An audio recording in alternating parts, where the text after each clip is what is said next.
Rester dans le domaine de la littérature avec Julia qui nous a rejoint parce qu'aujourd'hui, le 16 août, eh bien, je crois que c'est le jour de publication des premiers livres de la rentrée. Exactement, événement de l'année pour les auteurs et pour les éditeurs. Aujourd'hui, le premier jet des premiers livres de la rentrée littéraire sont publiés.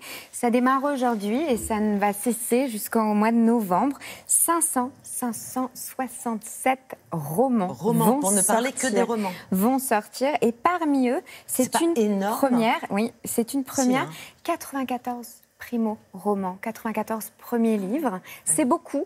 Apparemment, en tout cas, des premiers romans publiés à la rentrée littéraire de septembre 2018. Alors, vous pouvez trouver la liste de tous ces livres qui viennent de sortir sur le site Babelio. Beaucoup de choses de tous les styles. On va retrouver le nouveau Amélie Nothomb notamment. Et puis, je voulais vous parler aussi, parce qu'il y a les livres, c'est bien, et qu'il faut continuer à les acheter en librairie et surtout prendre conseil auprès de ces libraires. Vous avez aussi des applis qui vont vous permettre de transformer votre téléphone portable en liseuse.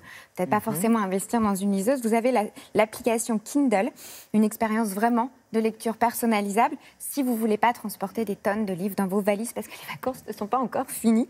Et puis Blue Fire Reader, exactement pareil, qui va vous donner vraiment l'ensemble là des libraires et des librairies sur toute la France. Ce qui est pas mal avec les livres personnalisables, c'est qu'on peut grossir les lettres. Et quand on a du mal à lire un ouvrage qui est écrit trop petit, c'est vrai que d'un seul coup, ça devient... Les écrans des téléphones ne sont pas tous très grands, c'est ça? Mais aussi. les Kindle, c'est plutôt sur des tablettes. Et j'avoue que pour les personnes âgées qui ont du mal à lire, c'est assez formidable.